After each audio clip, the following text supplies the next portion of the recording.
It's great to see everybody out to support for Elijah. If you haven't seen this show, please take some time after the talk to look around. This is the culmination of a 3-year project that Elijah embarked on that is essentially a documentary project about a fictional town, if that makes any sense, but he will explain that. It's also, it kind of functions more as like a composite portrait of rural Kentucky, or I guess more like small town Americana, we could say. Hi, come on in, we're just doing a super brief intro. For those of you who know Elijah, you know that he loves public speaking and that he's really enthusiastic, and so I think we're really in for a major treat tonight. But for real, thank you, Elijah, for agreeing to do this. I think that he's going to offer us some really interesting insights into the process he went through over the 3 years to kind of bring this all to fruition, and also give us some insights into the ideas that are embedded within the work. So without further ado, thank you, Elijah. Thank you, Leah, for that introduction. Thank you. Is that okay? Yeah, do you want it a little darker, or is this good? What do you think? The less I can see, the better.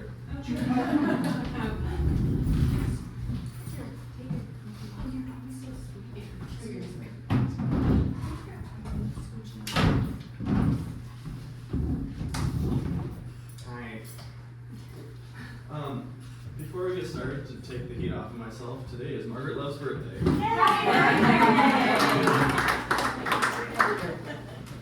Okay, and that'll immediately unplug the computer.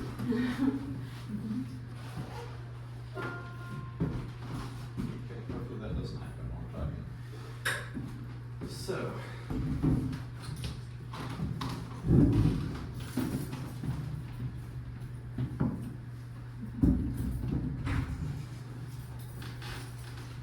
when I was thinking about what I wanted to talk about, originally I was going to just do the artist talk. That is basically what I've been telling the people when they come here. But one of the things that is most important to me about this project is that there's so many like little things that are kind of like almost like Easter eggs that people find when they're going through the show themselves, and like a lot of the things that I think are important are how the stories of the people and their experiences resonate with the viewer. So I'm not going to talk about the show in that way at all. I'm going to talk about the show in another way that is also really important to me, which is the process of how the project was created and how all of these random objects came to be in here and how it all contributes to the overall experience of this photography show that is not exactly just a photography show anymore. So I started out on this project with the intention to make a traditional documentary photography project about Kentucky that isn't really necessarily following in the tradition in the way of content, just in the way of methods. So I was out photographing with these various cameras that I brought, and we'll probably not talk about. They're just here to distract you from looking at me. And I was photographing in a way that is like just going out in the world and just capturing experiences, how they happened, and not really trying to shape things until after the fact. And I was taking journals while I was out there and like recording stories and things. So I was using the methods of documentary photography when this project started without really any idea of where it was going to go. So I'm going to try to explain how we got to this and how we got to this from having a camera and going out and looking at stuff. So I have this divided into different sections.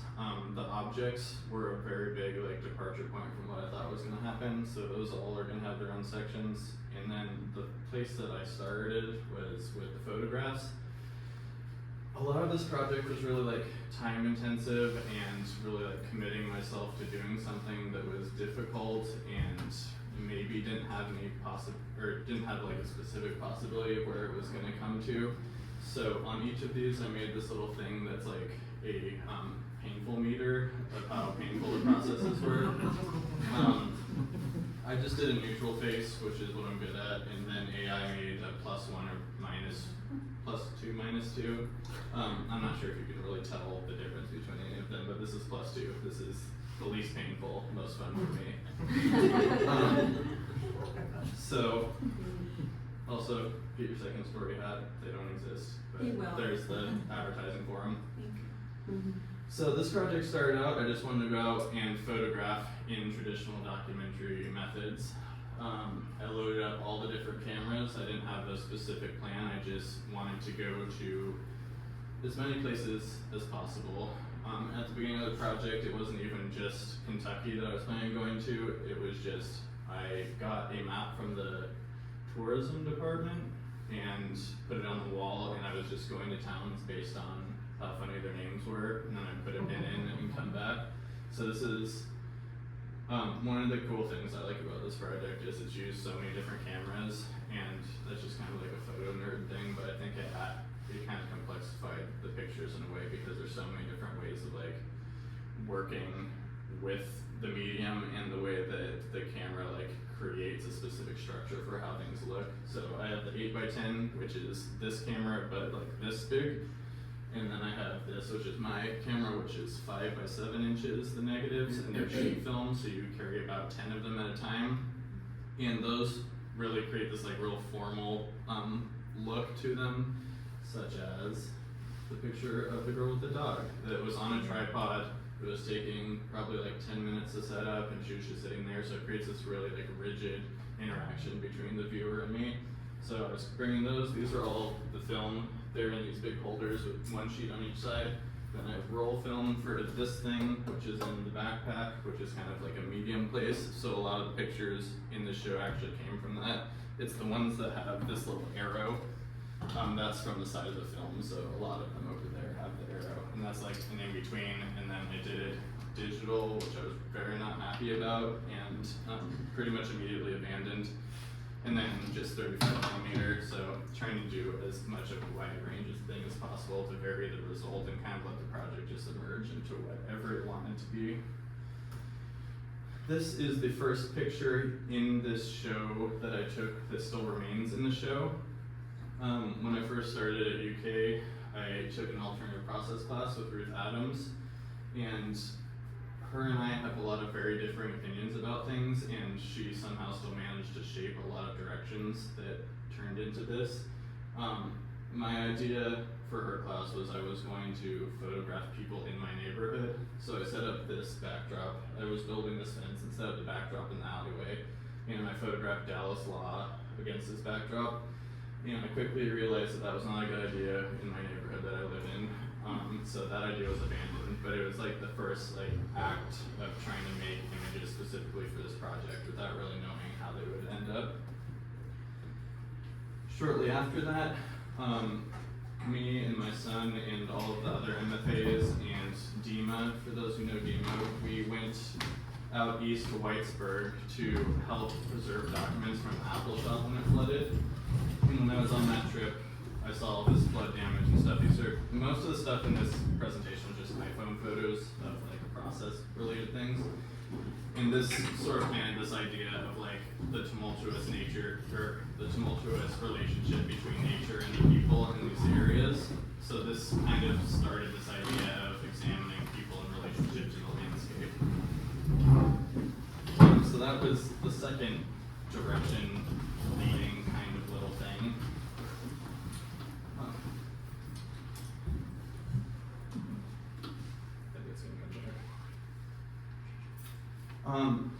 The next place of like major note is I went to California, Kentucky, which was a logical step since I moved here from California. And it was one intersection, and there was nothing really there except a field and people mowing their lawns. So I went up to the edge of town, and it's right on the Ohio River, and this was the first time I had ever seen the Ohio, and it was just so huge and kind of unbelievable. We don't really have things like this where I'm from in California, or maybe in California at all. I'm not great at geography or geology or any of that stuff. But seeing this really like made me think about how this natural border exists on the north side of Kentucky, how this river is moving along and kind of containing Kentucky from these separate states, and just the idea of this like power of nature holding us, I guess, south, it kind of felt like a good defining point for where the project should operate. So after seeing this, I decided I'm only going to photograph in Kentucky. A lot of these decisions are sort of arbitrary, but are kind of like based on things like this, like just seeing this huge river. So that made it so my map became smaller and I could put my little pins in a more defined area. From here, I started just going around Kentucky, making photographs with a large format of things that are like Kentucky scenes, and this is exactly the opposite of what I was trying to do with this project, because Kentucky in the South has a long history of documentary photographers coming in, photographing the place and the people, and like making it so this is the narrative of what is happening. So I had to work through doing the thing I didn't want to do to be able to do the thing I do want to do, which I think is a pretty common theme in art making. So just some nice landscapes with the large format, the camera on top of the Ford Focus, trying to do digital to keep my sanity and immediately giving up on that. But there was like a lot of landscapes and dilapidated buildings, doing the exact opposite of what I wanted to do. This is representative of a pretty big turning point. Ruth had been hounding me for a long time, telling me I need to write while I'm doing stuff, because I've always hated writing in association with photography, because I don't like reading writing in association with photography, and I'm stubborn about things. So I started taking journals when I was out photographing, and surprisingly, the journaling became really important immediately. So I was just recording everything that was happening when I was out photographing. This was one of the first ones. I saw these dogs on this roof and they were barking at me from the side of the road. And I wanted to go take their picture, but then I was scared, so I set up my camera inside the car. And this photograph became kind of about photography and about what I was photographing, because in the picture you can see like the outline of the window. And I thought that it was interesting in a project using documentary photography to have the project also be kind of about documentary photography, because it's something that is so prevalent right now and everybody's doing documentary photography in the South, and I want to do something in that method but not have it be that. So that was kind of like a first starting place, and that's why a lot of these pictures have the film borders included, because it's like a reference to traditional documentary photography. And then this was the first journal entry that kind of spurred the way of writing and the content of the journals that are here now. I was in Middlesboro and they had these crazy looking ducks that looked like roosters combined with ducks, and they all like walk around wagging their tails in a really weird way, and they're called Muscovy ducks. So that was the first thing that I wrote in the journal that I was like, that's kind of weird and fun and shows like a part of this place that isn't exactly what would be expected. It's something kind of quirky and interesting.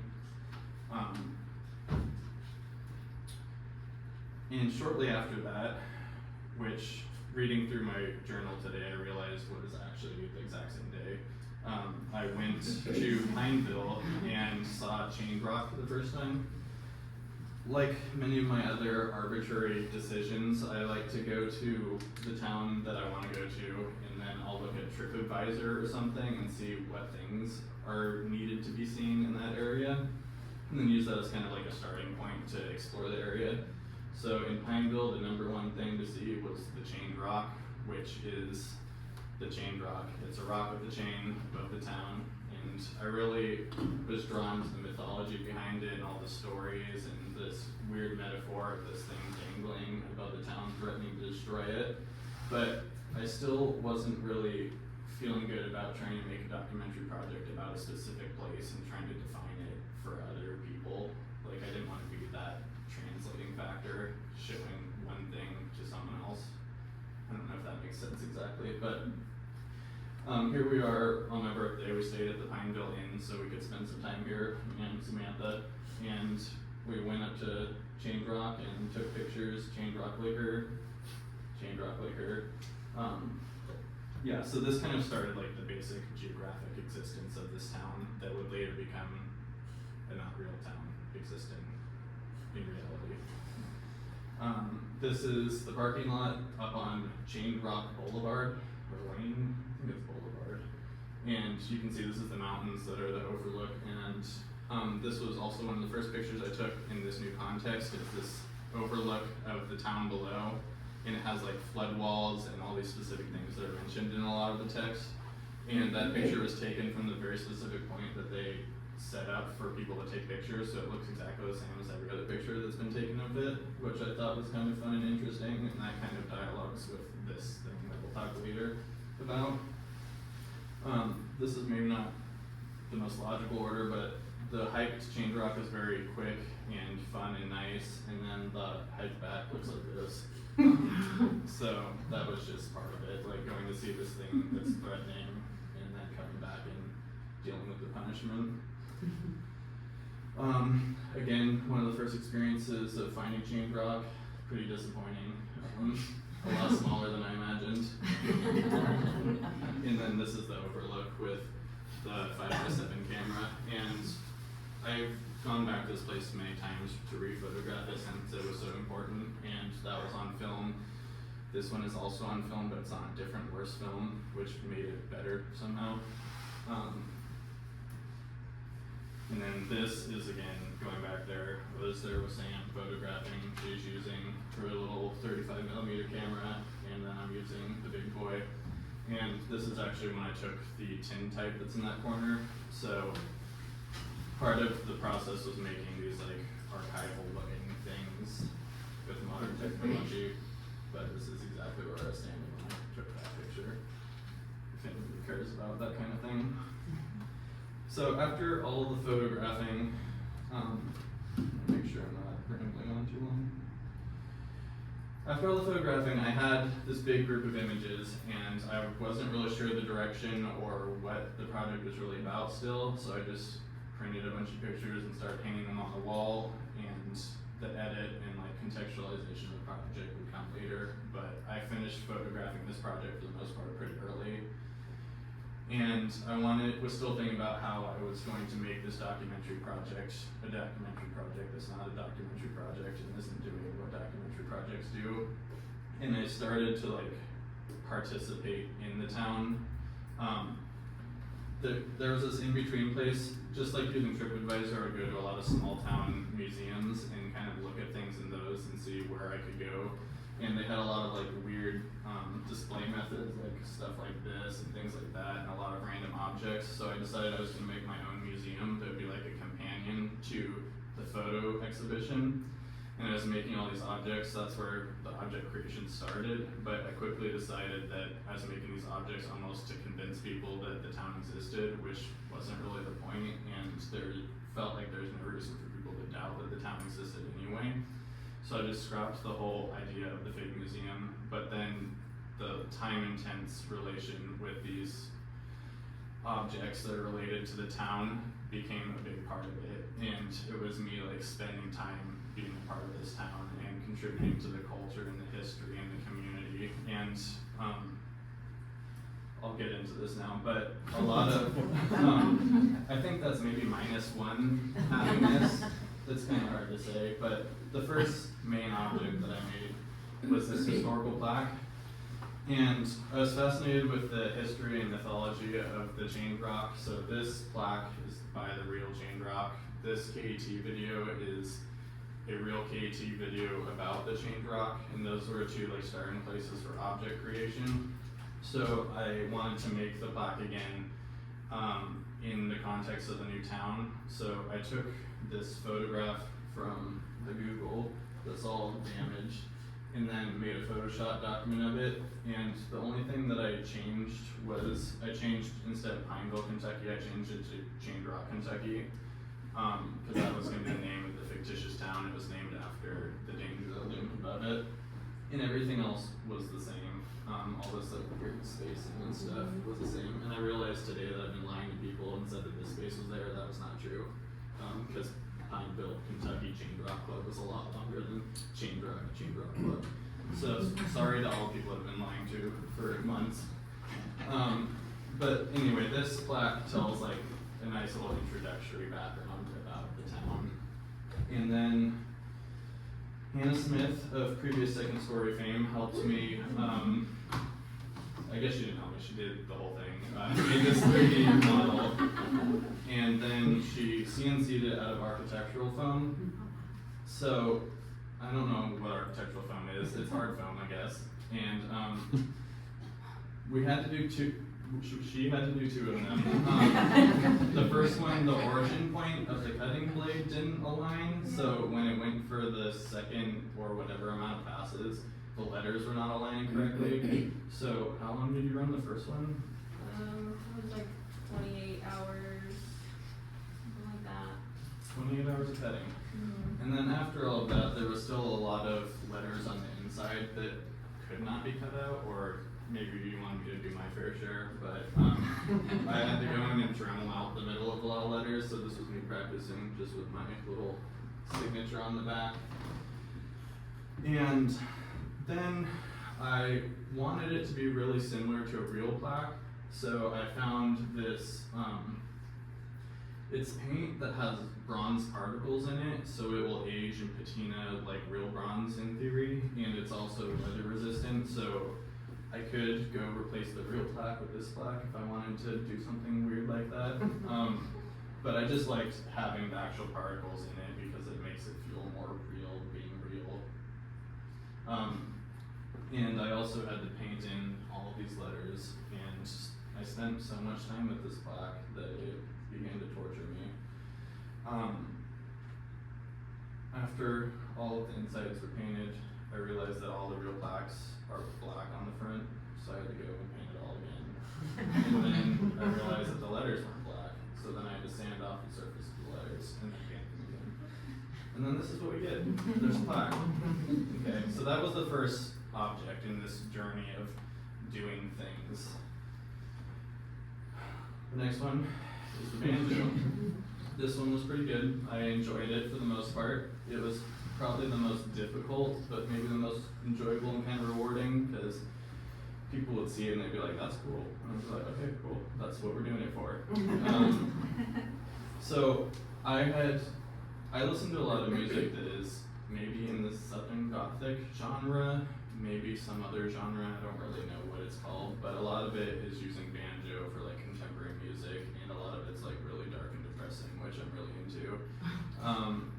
So I was like, I think I want to make a banjo in the traditional Kentucky style and really spend time making something by hand. So Daniel Graham from Georgetown, he sent me plans, and I asked Paul Masterson at SABS if he would monitor me doing it. And I decided that I was going to do it all with no power tools, which lots of people pleaded with me not to do, especially Paul. He did not want me to ruin his life for 6 months. But anyway, we got some slabs of walnut, some slabs of maple. This is grain matching. I've been told this section's too long. I'm going to try to go through it really quickly so it's not super boring. But we're making the slabs match up so it looks like one piece of wood and gluing it. This is the outline of the neck at scale, so I'll just cut it out, and no power tools involved. This is the first project where I really started enjoying but also hating the process of being so committed to something and having to do it every day and just spend all this time with something that would be like 2 feet tall in the corner later. So cut all these with saws by hand. There's a saw hanging on the outside of this door up above that is similar to the saw that I used to make all these cuts. Using a compass for the first time since like 2nd grade. Doing all these little fancy details with just sandpaper wrapped around dowel and various things. And then this was the first object where I was doing it in a really traditional way, but then randomly threw some modern technology in there just for the fun of it. I jokingly said, I think I'm gonna make the back cut out my face, and then I was like, okay, well actually I am gonna do that.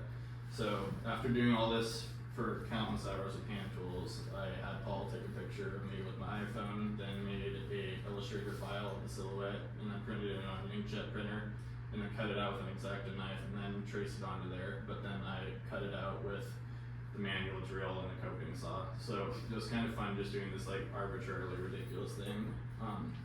You can see I had to make all these relief holes with the drill so that the saw blade could go around. And I thought that was going to ruin it, but it turned out alright. There's a saw, it just loops through and has this thing that keeps it connected. This was the hardest part for some reason, cutting all those angles. I'm not very good at keeping things square apparently, so none of the angles would meet up once I cut them, so I probably cut those pieces like 10 times each, which was quite frustrating, especially because you have to cut them down to this width by hand also, and that size by hand. All of which I didn't really think about when I started this idea, and all of which I had been attempted to be talked out of, but at this point it was too late. And then I made this rasp handle, and this is used to shape the neck, so this is the neck, cut out reliefs and chipped it all out, and then carved it out with the rasp. Adding the goat skin, stretching it, dyeing it, assembling things, cracking the ring and having a mental breakdown, making a new ring, adding it on. This is the front and the back before they were assembled and stained. I made the pegs by hand, and you have to taper all the holes and then file the pegs specifically for each hole so it fits. That's Paul's peg that he made in about 10 minutes on a lathe. Looks a lot better. All the pegs start out as blocks, get turned into this arbitrary shape that I made. One of the things I liked about doing this is that they're all so different. If you guys know about Daniel, he has so many different bandages that he makes by hand, and they're all unique. And it's just a cool, fun thing. This is me having a meltdown after my ring snapped. And then these are the 3 bandages that we made. I made this one, which is the one I've been showing you, with no power tools. I made that one with power tools so that I could play it while the one without power tools is here. But then that one sucks because I was going too fast with power tools. And then this is the one that Paul made with power tools to show me that I was being silly. And then this is the result of that. One cool self-portrait where I look moody and cool, and then a banjo. Okay. Alright.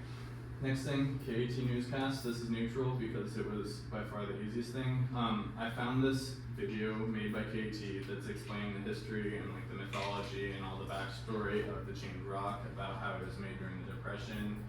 And I just loved the way that the original sounded. A lot of the things that they say sounds like it's not true and sounds kind of like funny and weird in like a really endearing way. And I thought that it provided good context beyond just the text on the plaque to move into the reality of this place. So I downloaded that video from YouTube. I guess I pirated it, technically. I went and every time he said something that was specific to a place, I replaced it with the same sound clip of him saying chained rock. So everything that he says in there says chained rock, but it's like the same exact cadence every time, so you know that something's been edited, but it's not exactly clear what happened. And he says it, chained rock, and I think it's just pretty fun. Then I went and edited all these graphics so they all say chained rock, whatever. And then the logical next thing is to make a TV.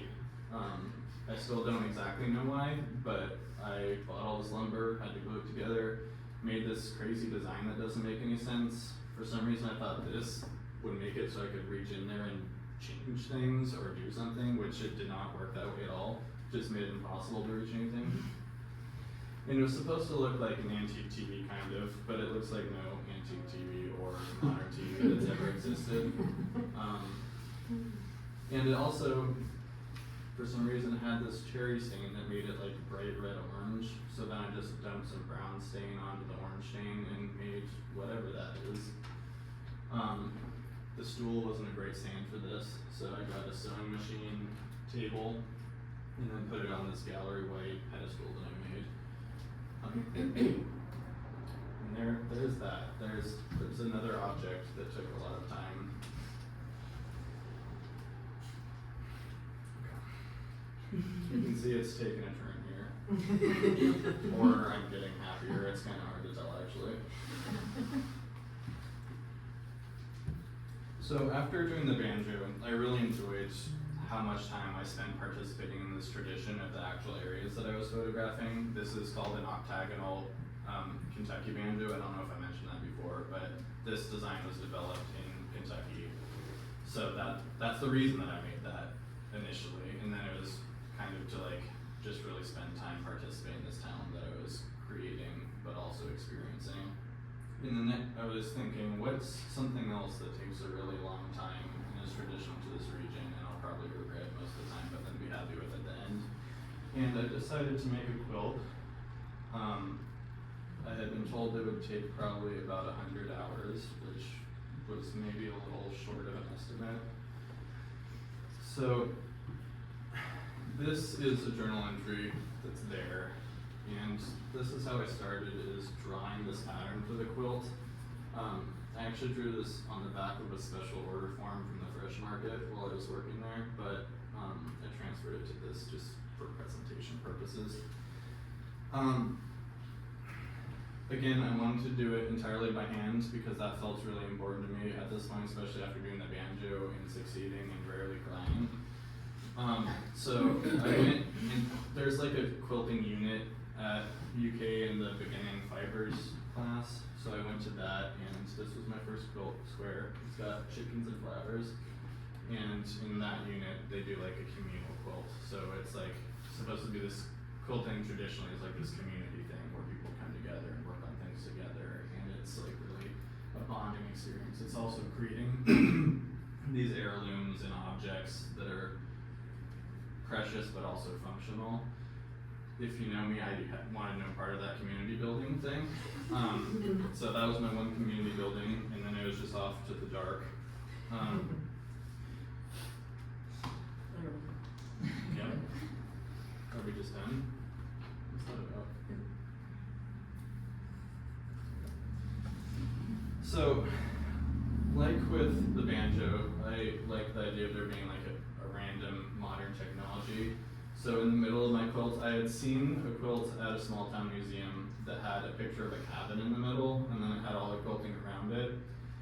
And I wanted to do a similar thing for this town, so I printed the chained rock on fabric on an inkjet printer. The roll of fabric had not been used for a long time and was totally unraveled, and we had a new printer that apparently is smart and knows how things are working, so it didn't want to explode itself, so we had to unroll it and re-roll the whole thing, and it took me prisoner. But then this is it printed on fabric, which you could see if the screen was not here. And then it was just a lot of cutting. These are the two patterns I learned: 4-inch square, 8-inch square, triangle. And I just followed that diagram that's over there and just started putting it together.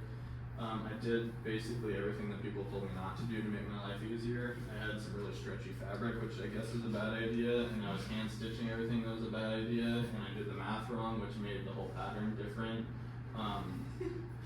Yeah, I don't know if anyone's seen a quilt that looks like that. That's not really how it's supposed to look.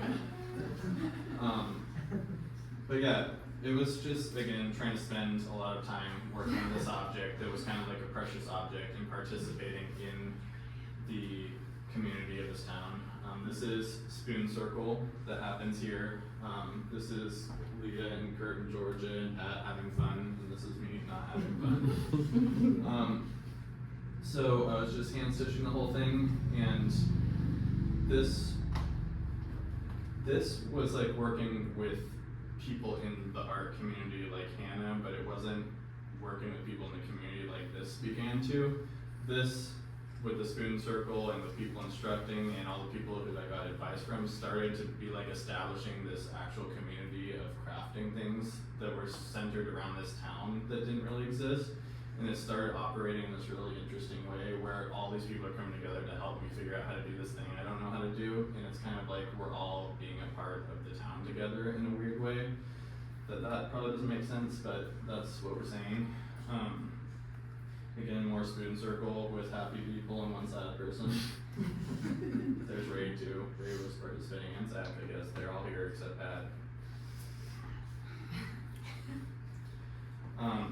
Yeah, and then just quilting a piece at the top, then quilted it to the backing, which I chose black denim, which is the worst decision to make. And of course, lots of people told me that, but I'm not known as a good listener. Trimmed it all down, then bound the whole thing. I bound the whole thing in 3 days here. I stayed here till 11 p.m. binding it because I wanted to be done so bad. And if you know anything about quilting, that's not how you do it, but it exists. And there she is, another object. So now I had these two objects that were kind of like introductory, like contextual things, and I had these two objects that were really about like spending time participating in this town and the growth of it, and me physically existing in time, interacting with this. I guess there's one more iteration of the quilt. This is a tattoo of the quilt that I did. Side note, I guess. And I was thinking about what was missing from this project, and I had these contextualizing introductory things, and I wanted something that was like a first person account. I had those in all these journal entries. They're all accounts of me, of people that I've met and talked to, and experiences that I've seen while I was out photographing. But I wanted something that was like really solidly narrative and talking about the dangers of the town, you know, and why people would want to stay here with this rock hanging overhead and this river that's constantly destroying things. So when you make a banjo that you don't know how to play, the next thing obviously to do is to write a song on it. So song, pretty happy. It was fun. This was the thing I was the most afraid of doing, because I was like, there's no way this is gonna happen. I worked with Matt Brock, who's really great music producer and smart guy, and he said that he thinks that we could do it, so we started to do it. And the first step of making a song is to make another banjo, which you guys can see right here, and I already talked about briefly, but this was the before and after picture of that banjo. It was a rush to try to get it so I could practice on it, because I've never played a song or written a song or memorized a song or performed a song or recorded a song, so I needed something to like work on that while this thing's over there spinning around. And the next thing that we did is I got clawhammer banjo for the complete ignoramus to practice the banjoing, and then I got Tom T. Hall's The Songwriter's Handbook, which according to Johnny Cash is the best songwriting book. I don't know if that was ever actually said or true. Carrie Go also recommended this to me, and I listened to someone's advice for once, and it worked out, I think. So as I'm working on trying to write the song, we established Banjo Circle in the printmaking studio. So Bo and Vinny both got their banjos. David Wisher got his for about one day before he gave up, and I'm gonna guilt trip him about that forever.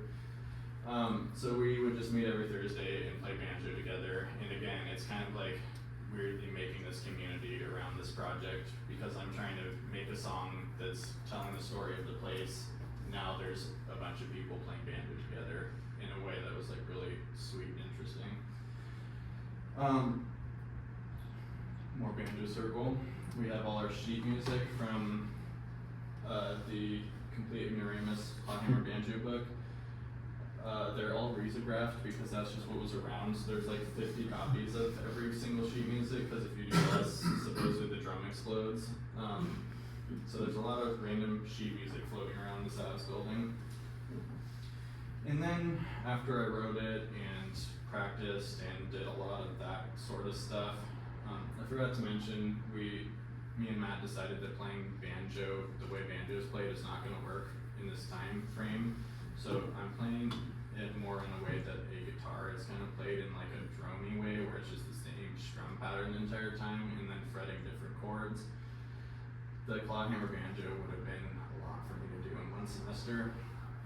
And this was like kind of the first testing ground of this. I did a performance for my committee and Leah and various other people that came, and I just played the song in front of my unfinished quilts and almost lost my mind.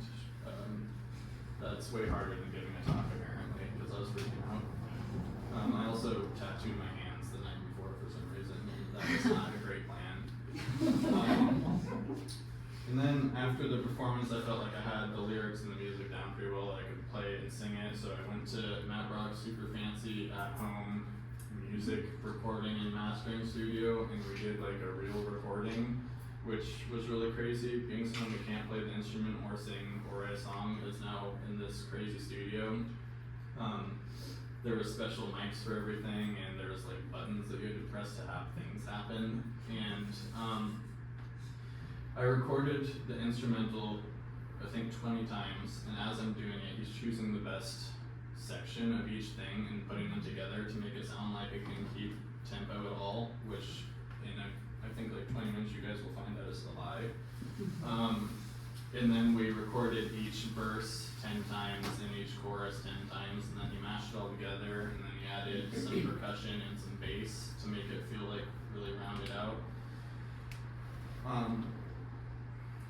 And then Hannah and Chad helped me do these circuit boards, wiring the speakers, because I wanted the display to be a button.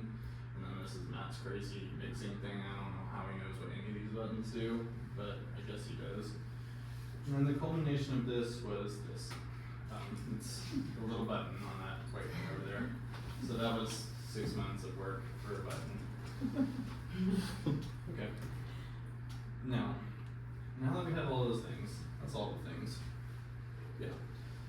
Now that I had all the photographs and all these objects that felt important to me, and all these journal entries and all these archival images, I started thinking about how these things all exist together in this project, about this town that exists, all the people and all the landscapes and all the stories exist, but the town itself does not exist, so how are those pictures going to exist together and those objects? So, and how are they going to exist in this place that we're sitting in right now? So first, I was just trying various installation methods. Big prints are the thing to do in photography, so that's what we were doing, big prints. Made some weird frames that don't make sense. Had some little prints in between big prints that don't really make sense. Trying to lock down the edit. This was a tunnel, and this is Brian. There's a different version of Brian in that picture. The tunnel is not pictured. I didn't exactly like how this was working just as all black and white, because it was just reading as a documentary photo project about the place, which is what we're not trying to do. This was the first time that I hung a bunch of things up. They weren't exactly all related, like image-wise, but I liked the way that there were so many different kinds of mediums and like presentations mixed together. So this made me think about how am I going to present all of these different things together. And then for the edit, I had thousands of pictures, and I had been looking at them and slowly descending into insanity. So I printed them all on the phone or the photocopier and just told other people to make decisions for me. So this is all the other MFAs and some faculty members pinning up different edits of the same project. As I'm sure Sam probably knows, this resulted in me not taking any of their advice on the edit. It's a pretty common theme that people don't seem to always enjoy, but then I was just experimenting with different printing methods and how the photographs can be presented as objects themselves. This was an attempt at darkroom printing everything at the size of the format it was shot with. That seemed important for some reason, which it ended up not exactly being. Then I was toning some silver gelatin paper in coffee. This is just a little picture of me with a banjo, and that ended up being these archival pictures. So those are actually pictures that I took while out photographing, and then they were printed in this way that seemed old, and I liked the way that that was working. So I decided to do that more. The archival stuff is kind of intended to establish the existence of this place in time, not just as like this present, me going there and photographing. It's supposed to be like this history of existence. So all of those ones that were on the old paper, old looking paper, those looked a specific time period. So I made some that filled in the gaps between there. So I printed this one, which is printed on this silk paper, and it's a square and has white borders. I used to work at a photo lab, and people would bring in their family pictures to be scanned, and this is a very specific format that lots of people had. And then I buried it to make it look like it had been through it. And then that one is 4x6 glossy. It's a picture of Owl's Bar, I think maybe the only local to Lexington picture other than Gator. Okay, I'm just gonna take that statement back. But that one I folded in half. At the photo lab, a lot of pictures would come in and they had been folded because people would like keep them in books or in wallets. And I folded it in half and carried it in my pocket for a month. And that was kind of applying this idea of spending so much time with these objects to the actual photographs themselves. And that kind of applied to this too. I meant to bury it for a day, but then that big snowstorm happened, so it was there for a long time. Yeah. And then I wanted, a really important part of this show to me is its existence in this room and the language of the different presentation methods. So I wanted everything to be presented in a very specific way. So all of the archival pictures went in actual archival frames. So all these frames are from UK Special Collections, and they're all actually old. They collect all these documents and move the documents to flat files and get rid of the frames. So I put all my fake old pictures into the real old frames. And then all of the contemporary framed context-wise, not physically, images, I wanted them to all have gallery black frames. But I'm pretty poor, so I bought 20 of these frames on govdeals.com for $22. But as you notice, it's this disgusting red color. So me and Sam sanded them all, and they were all scratched, and we bonded them all. And then I painted them all black. This was probably the most painful part of this entire project. I was freaking out in there, just spraying for 8 hours in a row. I don't like spray painting, I guess. I don't know if anybody cares about that. And then the last of the 2D things was these journal entries, and I wanted them to be on objects that were related to the stories that they're telling. So I made the objects, and then I made these frames for them. So the frames of the journal entries have their own display language. The frames for the contemporary me going photographing have their own display language, and then all of the pictures that are supposedly archival have their own presentation method.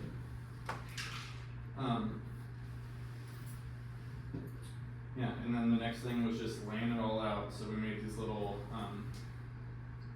craft paper things that have photocopies taped to them and laid it all out, and then didn't follow that layout at all. Yeah, and while I was laying these out, I had the display ideas for all the pictures, and that was happening. Okay, I'm not gonna get ahead of myself. Forget I said that. So this has been then laid out according to the layout that we didn't follow in their actual frames. So the next thing that I had to deal with was how are these objects going to be framed, or displayed, I guess. And I wanted to work in this room because it has all these weird wall features, all this weird molding, and it's got 2 kinds of white paint, and it's got a bunch of vents and 65 doors.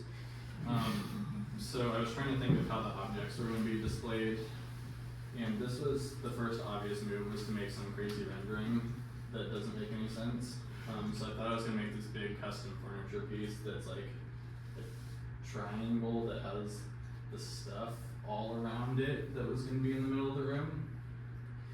And then I was well, other people mostly said that's a bad idea, and it took me a while to not be stubborn about that, but that's maybe one of the few things I did listen about. So I was oh, well, I'll just make a different table. That one also was crazy and was not a great idea. So from there, we put tape on the walls, and that seemed to work pretty well. I think I was just nervous that there wouldn't be enough room for all this stuff, but there ended up being the perfect amount of room. So we marked it out with tape. And I wanted to make display methods that matched the aesthetics of the room, and then also have these multi-language display languages built in. This is some attempts of display of the quilts. That one is really dramatic, and you can't really see the quilts. I don't think Lee and Stuart wanted to stand in the corner for 3 months, so we decided not to go with that one. And this is what we settled on. I made all of these pedestals and weird things that are all gallery white because I wanted that aesthetic of it being like an art object, since it's so labor intensive and kind of precious in that way. And then I did this trim on all of them to match the weird trim of the room, and installed them into all of the weird wall features. So that used to be a bookcase, but I made this platform and then made it match how things were, and that was a bookcase, and I tore all the bookshelves, all of those, and made these panels so you can't see the bookshelves, and then made all these pedestals and that thing that's kind of a pedestal, but also not really a pedestal. So the quilt was up there. The next thing was the banjo. I wanted the banjo to spin because I thought it'd be cool and kind of funny. That was a lot of work. Paul helped me with that, so we made this like Lazy Susan thing that this pedestal has a Lazy Susan that then has another little disc that then attaches to a motor that Hannah showed me what motor to get and how to program it and how to make anything work and how to wire it.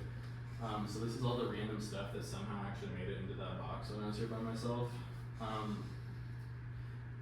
Yeah, so I wanted that to spin. I wanted this button to be pressed and play the song, just because I kind of liked how silly and almost arbitrary, but kind of makes sense in a way things are in the installation.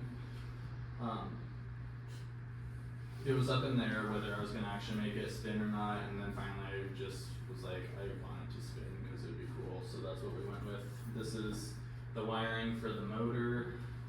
This is the wiring of the circuit board that plays the song when the buttons press out of the speaker. This is the names of people who were involved that nobody will ever see. It says Paul Masterson and Hannah and Elijah's MDF. Because that's about all I contributed to that, was getting some particle board. And then I had to learn how to do trim, which didn't go very well at first, as you can see by this, and this, and this. But then I found out you just fill all of that, and you just pretend it was done well, and then paint it. And that's how that turned out. It looks like a thing that does stuff. I guess the reason that I wanted it to spin it originally was so that you could see the back with my silhouette. But then I just wanted it because it was cool. Alright, so all that stuff set up, then it's just like basic logistics of what a normal show should be concerned about, such as, are we doing vinyl? This was a beginning run through of the show at Boulevard Gallery. Sam did the vinyl for me, which is why I still don't really know how to do vinyl. And again, like a lot of other things, I kind of said it as a partial joke that we should do a giant picture of the rock on the wall as the title, and then we did it, and then Leah basically hung the whole thing while I held the bucket, so that worked out pretty well. I think it looks pretty good. I'm glad that that actually worked out. Now we're just living in denial a little bit about how it's going to come back down. The price of the stuff that isn't sticky on the back is half the price of the stuff that is sticky on the back, so I don't know, we'll see if it comes off. And just little finishing touches. Driving to Georgetown for more GovDeal scores. Then this was just a little fun addition. I made this stereograph picture that has the chain rock, and when you look through it, it's 3D, just because it's fun. And then here's the thing, all put together with all that stuff. And there's people looking at all the stuff. And there's some more people looking at the stuff. And this is Dallas Law of that first picture that's back there. The first remaining picture. And at that point, that still wasn't enough like torture and obsessing about things, so we got a beer made by Blue Stallion Brewing for Chained Rock. So after the opening, we had the test batch Tuesday Chained Rock Porter with plum and cinnamon, which I never tried.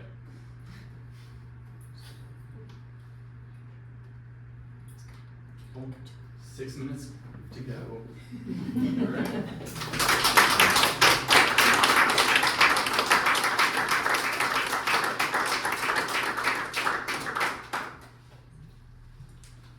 So you can have questions if you want to ask a